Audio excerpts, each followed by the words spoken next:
Mi familia y yo creíamos conocer el miedo. Habíamos escuchado cientos de historias sobre casas viejas, malditas o abandonadas, pero nunca pensamos que alguna nos tocara vivirla a nosotros. Todo comenzó cuando heredamos una vieja propiedad en Villa Negra, un pequeño pueblo en lo alto de la sierra, donde la niebla cubre los caminos como un manto permanente y la luz del sol parece llegar tarde. La casa pertenecía a un tío lejano de mi madre, un hombre que nadie había visto en años. Para los demás familiares, la propiedad no tenía valor. Ellos recibieron terrenos y negocios que prometían dinero y seguridad. Para nosotros, sin embargo, era un salvavidas. Hasta ese momento, mis 2 hermanos y yo compartíamos una habitación diminuta, y las discusiones por espacio eran constantes. La promesa de un lugar propio nos parecía un sueño. Llegamos una tarde gris, con el viento golpeando nuestro coche mientras subíamos por un camino lleno de piedras y raíces de árboles muertos. Todas las casas del pueblo estaban vacías, algunas derruidas, otras cubiertas por enredaderas secas. El aire olía a tierra mojada y a madera podrida. Cuando nos acercamos a la nuestra, la mansión se alzaba al final de un sendero angosto, oculta entre neblina y árboles retorcidos. La fachada estaba cubierta de líquenes y musgo, las ventanas sucias, y la puerta principal parecía desafiar a cualquiera que intentara abrirla. Entramos con linternas. El interior era un laberinto de polvo, telarañas y muebles rotos. Todo olía a humedad y algo más, algo antiguo y pesado, como si la casa misma respirara. Mientras limpiábamos el primer piso, escuchamos un golpe seco proveniente del piso superior. Pensé que era mi perro, Niro, un chihuahua que corría feliz entre nosotros, pero él no reaccionó. El golpe se repitió, más fuerte esta vez, seguido de un crujido que parecía recorrer toda la estructura. Mis hermanos y yo decidimos subir a investigar. La escalera estaba cubierta de polvo y cada peldaño crujía como si protestara por nuestro peso. El segundo piso era aún más extraño que el primero, en pasillos que giraban donde no deberían, puertas que se abrían hacia paredes vacías y habitaciones que parecían extenderse más de lo que la estructura permitía a Niro. Se detuvo frente a una puerta grande y oscura. Tenía un candado oxidado, colgando flojo, como si hubiera sido forzado muchas veces. Cuando intentamos moverlo,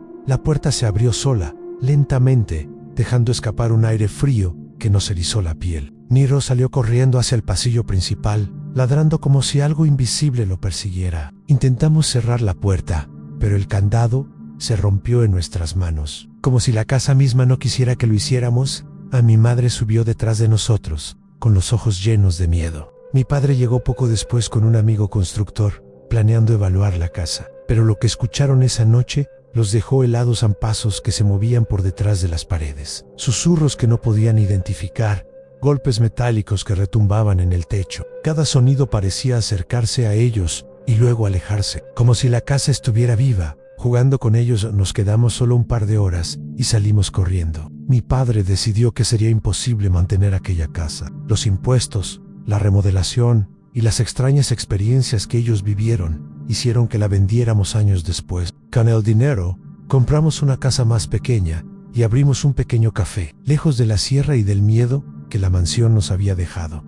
Pero lo peor no terminó allí. Algunos meses después, un vecino nos contó que, cuando la casa quedó vacía, varios curiosos habían intentado entrar. Todos describieron lo mismo: en puertas que se cerraban solas, sombras que se movían entre los pasillos, susurros que llamaban por nombres que nadie pronunciaría en voz alta. Y en algunas noches de luna nueva, aseguraban escuchar un ladrido distante de un chihuahua, mezclado con un sonido metálico, como si alguien golpeara una puerta oxidada desde el interior. Cada vez que pienso en aquella mansión, siento que nos observa. No importan los años ni la distancia. La casa sigue ahí, en Villa Negra, esperando a que alguien entre y no pueda salir.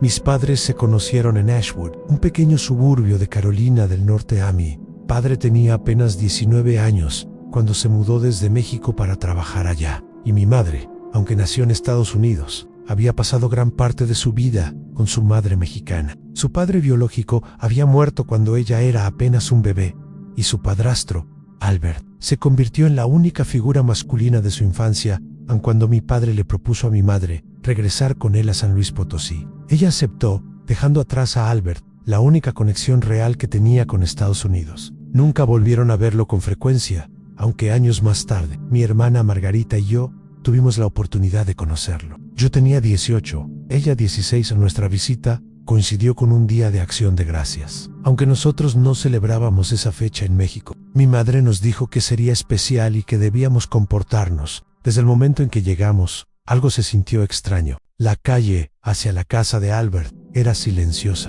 con casas separadas por amplios jardines, árboles secos que se retorcían con el viento y una calma casi incómoda, como si el lugar estuviera detenido en el tiempo. Albert nos recibió con una sonrisa amplia y cálida, pero la casa tenía una sensación extraña desde el primer paso. Era enorme, de una sola planta, con 4 habitaciones y espacios que parecían multiplicarse sin fin. Todo parecía normal, hasta que nos advirtió sobre el sótano. En la puerta debía permanecer cerrada, y no debíamos intentar abrirla bajo ninguna circunstancia. Al principio, pensamos que era solo una regla estricta, como cualquier otra.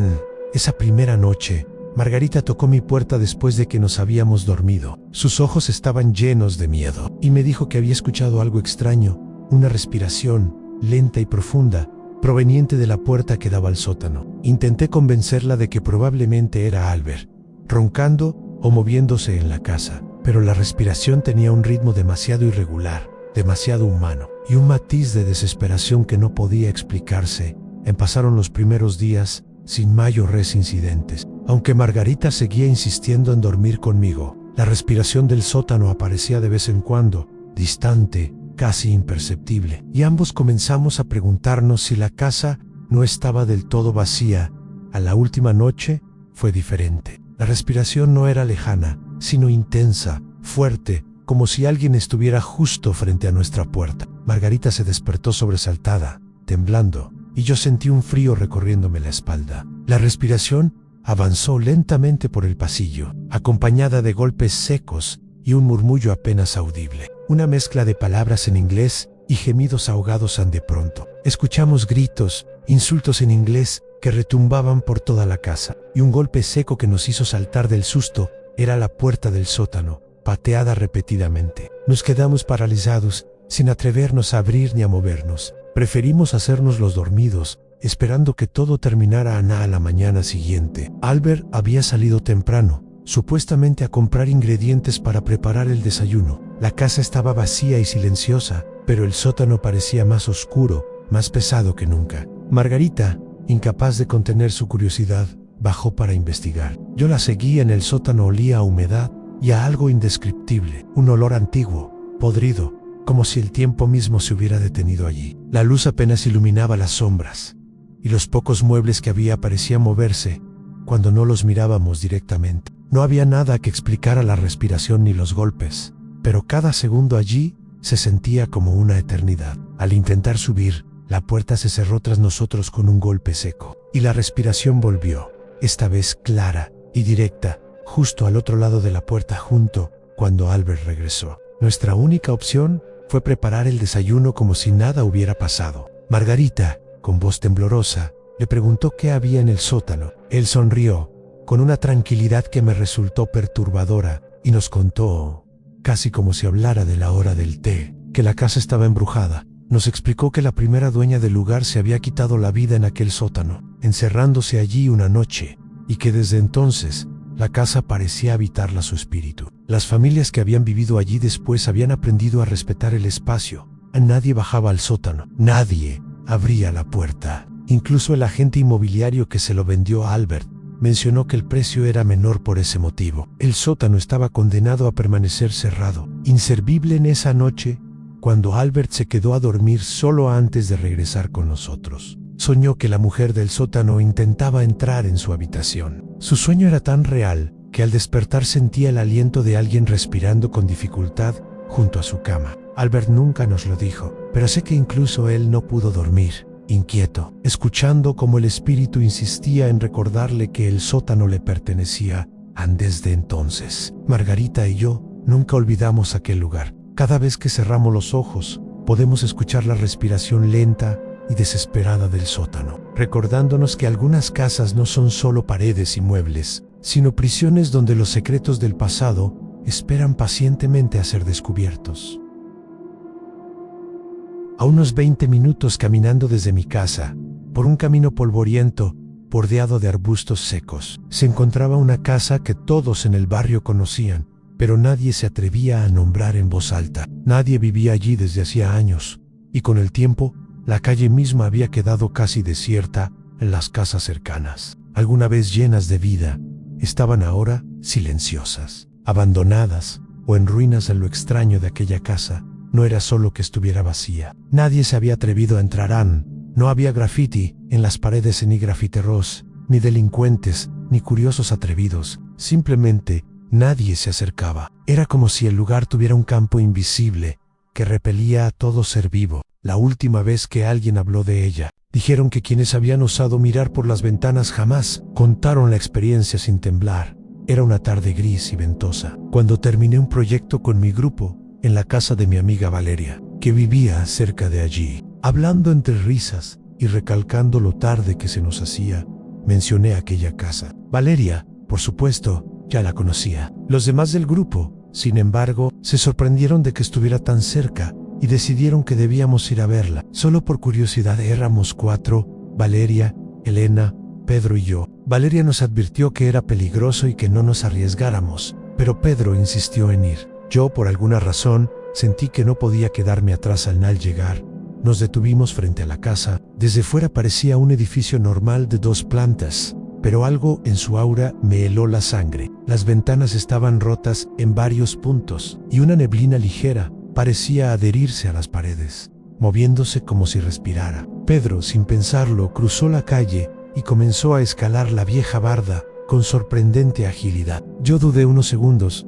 pero al final lo seguían. Al caer al otro lado, me di cuenta de que la diferencia de altura era mayor de lo que parecía. Me abracé a Pedro, que me hizo un gesto para que guardara silencio. La oscuridad dentro de la casa era casi total. Solo la luz de una lámpara en la calle iluminaba 1,5 metros del interior, suficiente para que pudiéramos percibir una silueta extraña.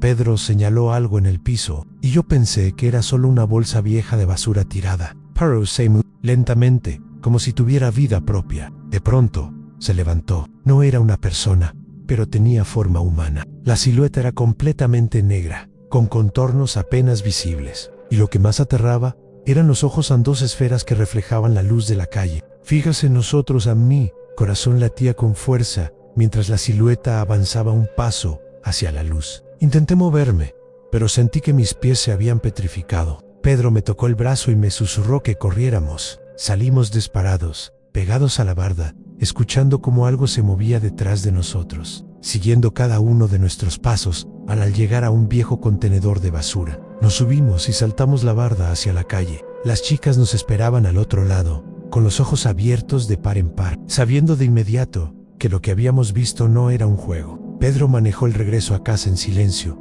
con las manos temblorosas sobre el volante. Nadie habló durante el camino. Cada uno recordaba los ojos de aquella figura y la forma en que se movía, con un silencio mortal que hacía imposible imaginar que alguien pudiera escapar de allí. Incluso Valeria, que nos había acompañado, parecía tener un miedo genuino, más profundo que cualquier otra vez. Desde aquel día, la casa quedó grabada en nuestra memoria. Nadie volvió a acercarse, y cada vez que paso por la calle, puedo jurar que algo nos observa desde las ventanas rotas, como si esperara que algún día nos atreviéramos a cruzar esa puerta de nuevo.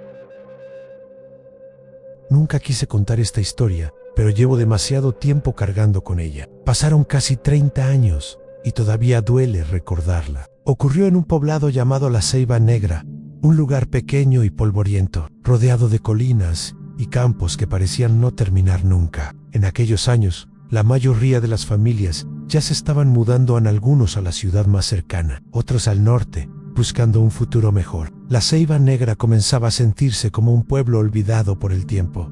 Yo vivía en la última calle del poblado, en una casa sencilla pero acogedora. Frente a mi ventana se extendía la parcela de un hombre mayor, llamado Don Julián, un campesino que trabajaba la tierra incansablemente. Su terreno se extendía hasta perderse entre arbustos y maleza, y durante años esa parcela fue mi vista diaria.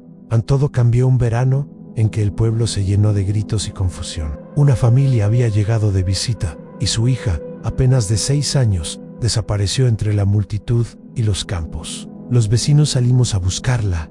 Cada rincón de la calle y los alrededores fueron revisados, pero la niña parecía haberse esfumado. La noche cayó y regresé a casa, exhausta, con la sensación de que algo oscuro se había instalado en mi corazón. La mañana siguiente, mientras tendía la ropa, vi un movimiento extraño en la parcela de don Julián. Entre las matas altas de maíz, algo corría. Era pequeña, rápida, y sin duda, era la niña desaparecida. Mi corazón se detuvo. Corrí hacia la casa de la familia a gritarles y pedir permiso a don Julián para entrar en su terreno. Con una mezcla de temor y resignación, accedió a acompañarnos. Buscamos y buscamos, entre sus campos y entre los arbustos que crecían más alto de lo normal, pero la niña desaparecía y reaparecía como un fantasma. Sus gritos eran suaves, casi imperceptibles, y su risa, cuando aparecía entre la maleza, tenía un tono extraño, hueco, que nos helaba la sangre. En algunos hombres del pueblo comenzaron a cuestionarme, preguntando si realmente la había visto o si mi mente me jugaba trucos. No sabía qué responder. La visión había sido demasiado real, demasiado viva, y sin embargo, nadie podía explicarla. La niña corría, desaparecía, y todo parecía estar controlado por algo que no entendíamos. Años después, cuando ya me había casado y me mudé a Guadalajara, dejé la casa en manos de una de mis tías. Ella cuidaba de la propiedad con esmero, pero me contó algo que me heló el alma. Desde que don Julián había muerto, la niña aparecía casi todas las noches, corriendo entre las matas que crecían descontrolada. Nadie podía acercarse a la parcela sin sentir un escalofrío imposible de ignorar. Curiosa, quise confirmar la historia y hablé con doña Rosa, quien regentaba la tiendita del pueblo. Me contó que don Julián había confesado en una borrachera a su padre que algo terrible le había sucedido a la niña. Nadie sabía dónde estaba, pero él aseguraba que la niña venía todas las noches, que la sentía rondando su parcela como si estuviera atrapada en un ciclo eterno. Desde entonces, el viejo vivió atormentado, y muchos creen que murió de miedo, incapaz de soportar lo que había desatado.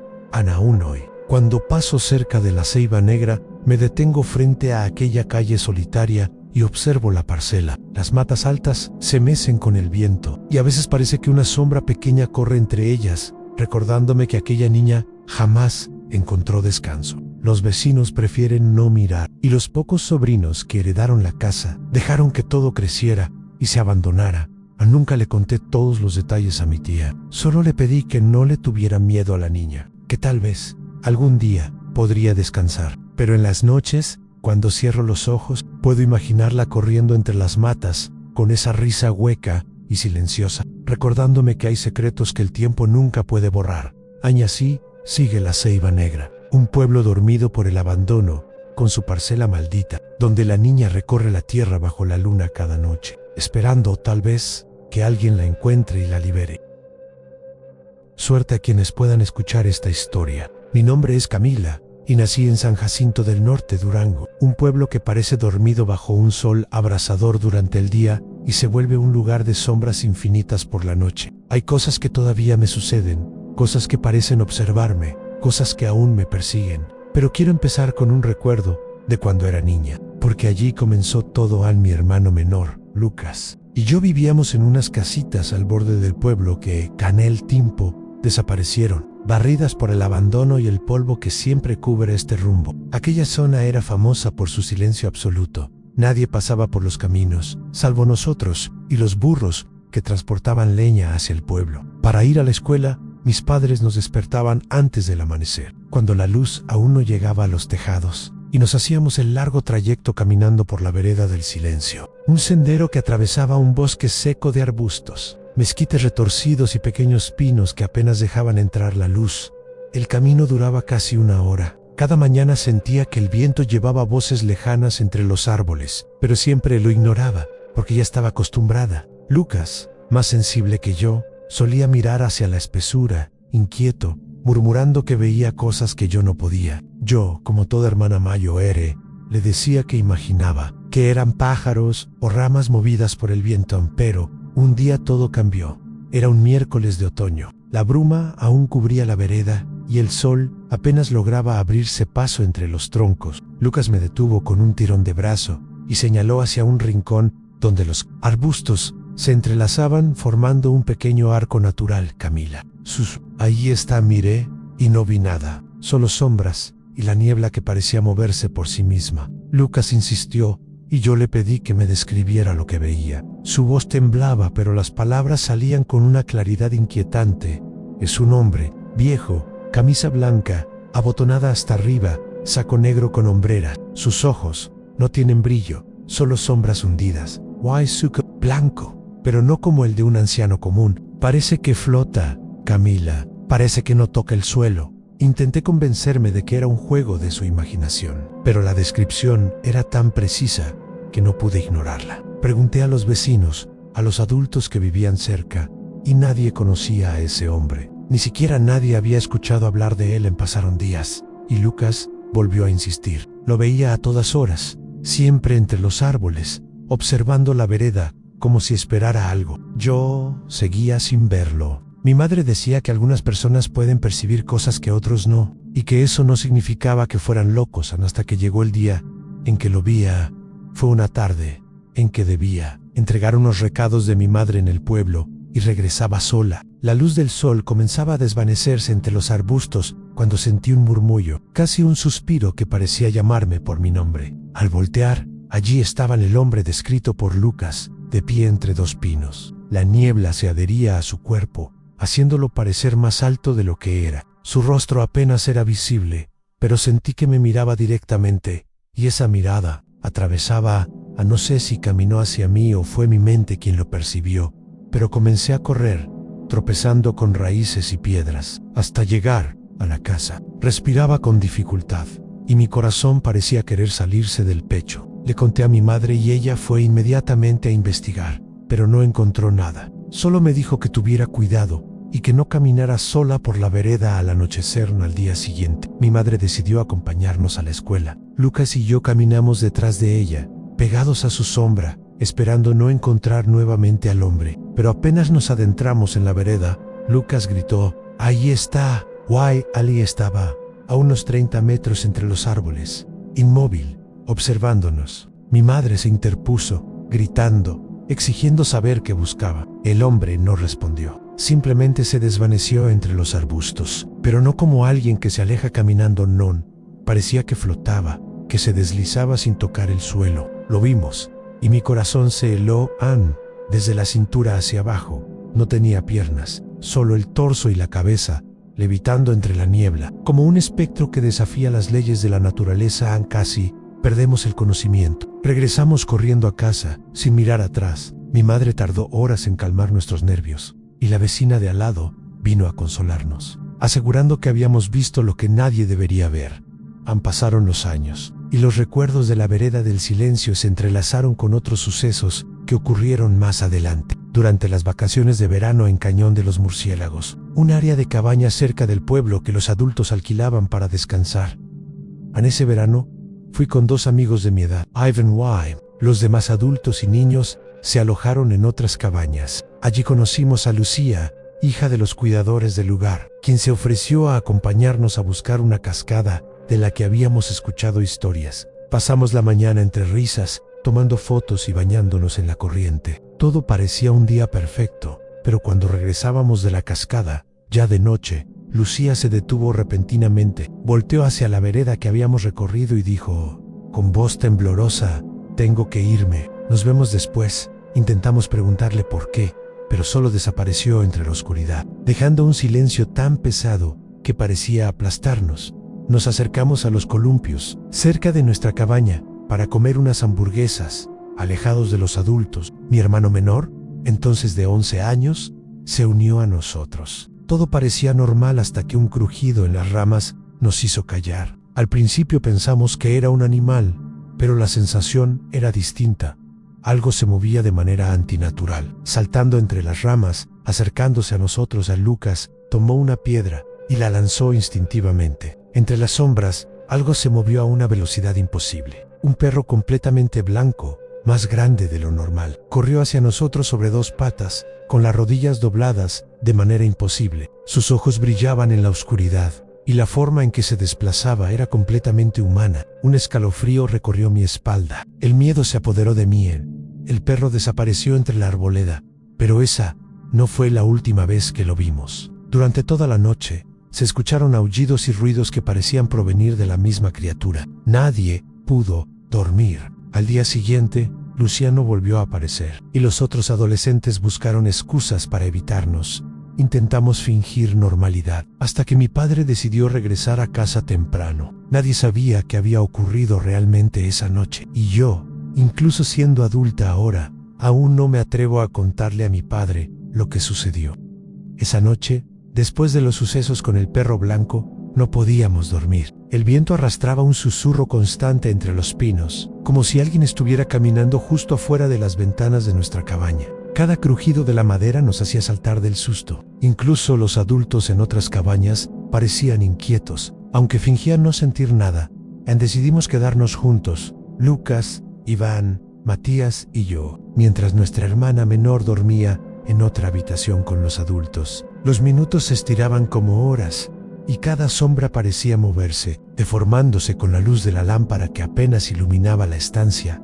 Fue entonces cuando escuchamos un golpe seco en el techo, seguido de un arrastrar metálico. Primero pensamos que algún animal se había subido, pero el sonido era demasiado pesado, rítmico, como si alguien caminara deliberadamente sobre el tejado. Lucas y yo nos miramos. El terror en sus ojos era igual al mío. No puede ser, susurró de repente. La puerta de la cabaña tembló como si alguien la estuviera empujando desde afuera. Iván tomó una linterna y con manos temblorosas apuntó hacia la entrada. Nadan solo la oscuridad densa y un frío que no podía explicarse por la noche, pero entonces lo vimos a una figura emergiendo del bosque, flotando apenas a unos centímetros sobre el suelo. Era el mismo hombre que Lucas había visto años atrás, el espectro de la vereda del silencio. Su torso brillaba levemente bajo la luz de la luna y sus piernas seguían ausentes, balanceándose como si no existieran. Su mirada era fija en nosotros, hueca, devoradora, y su boca se movía, pronunciando palabras que no lográbamos entender, pero que resonaban en nuestro pecho como un martillo. «¡Corre!», gritó Lucas, y todos salimos disparados hacia el bosque, sin pensar. Solo corriendo el sendero por donde habíamos ido a la cascada parecía diferente, distorsionado, como si la noche misma lo hubiera transformado. Los árboles se inclinaban hacia nosotros, los arbustos nos agarraban los brazos, y la niebla cubría todo, convirtiendo la vereda en un laberinto imposible. De repente, un rugido se escuchó detrás de nosotros. No era human, era el perro blanco. Sus ojos brillaban como brasas, y su forma era aún más aberrante que antes. Parecía multiplicarse, y cada copia avanzaba detrás de nosotros, a la vez, flotando sobre las raíces y el barro. Great White Ropes, cayendo sobre el suelo húmedo. Lucas me tomó de la mano, y nos levantamos, pero entonces escuché un murmullo cerca de mi oído. «Vuestros pasos son míos ahora». Era el hombre detrás de mí, flotando sin esfuerzo, aunque no podía verlo directamente. Sentía su presencia en cada fibra de mi cuerpo. Cada respiración era un esfuerzo, cada parpadeo un riesgo. Llegamos a un claro donde antes había una pequeña fuente. Allí, Lucía apareció de la nada, mirándonos con ojos vacíos, pero con una sonrisa torcida. Su voz era un eco, un susurro que parecía salir de todos los rincones del bosque. No debieron venir, no debieron ver. Antes de que pudiéramos reaccionar, una ráfaga de viento nos golpeó. El suelo parecía abrirse, y sombras negras surgían del barro, trepando por nuestros pies como manos hambrientas. Intentamos retroceder, pero cada paso nos llevaba más profundo en la oscuridad del bosque, y los aullidos del perro blanco se multiplicaban. Envolviéndonos, Lucas cayó de rodillas y gritó «¡Mamá!», pero su grito fue absorbido por la noche. De pronto, el hombre flotante apareció frente a nosotros, más cerca que nunca, y pude ver sus ojos por completo negros, vacíos, pero llenos de algo antiguo, hambre, rabia, un deseo de devorarnos. Intenté gritar, pero mi voz murió en mi garganta. Sentí que algo me tocaba la espalda, un frío que penetraba hasta los huesos. Miré, y a mis pies, las sombras comenzaban a formar figuras humanas, retorcidas, como fragmentos de quienes habían desaparecido en la vereda antes que nosotros. Susurraban nuestro nombre, imploraban que los rescatáramos, pero no podíamos. De repente, una luz blanca cegadora apareció en medio del claro. Era Lucía, pero ahora era humana, de pie sobre el suelo. Alzó los brazos y gritó algo en un idioma que no entendíamos. La figura del hombre se detuvo, como sorprendida, y el perro blanco chilló. Retorciéndose entre la niebla, aprovechamos el momento y corrimos. Corrimos hasta el límite de la arboleda, hasta que el aire fresco del amanecer nos golpeó la cara. Al mirar atrás, todo parecía normal, la vereda limpia, los arbustos inmóviles, como si la noche anterior hubiera sido un sueño, pero el recuerdo de los ojos del hombre y del perro blanco nunca nos abandonó. Lucas y yo juramos nunca más volver a esa vereda, ni siquiera de día. Nadie nos creyó completamente, y muchos se burlaban de nuestras historias. Pero quienes han caminado cerca del bosque de San Jacinto del Norte saben que la vereda del silencio no olvida, y que la noche guarda cosas que los ojos humanos no deberían ver. Pasaron años, nos mudamos, crecimos, y la vida nos llevó por caminos distintos, pero cada vez que cierro los ojos, lo veo aún flotando entre los árboles, llamándonos, susurrando palabras que no puedo comprender, acompañado del perro blanco que corre en dos patas, y de sombras humanas que gimen, atrapadas para siempre, aún hoy. Cuando paso cerca de bosques o veredas solitarias, siento su presencia. Y cada vez que alguien pregunta por la vereda del silencio, por San Jacinto del Norte, por los sonidos de la noche, solo puedo decir a nunca, caminen solos, porque lo que la noche observa, siempre espera.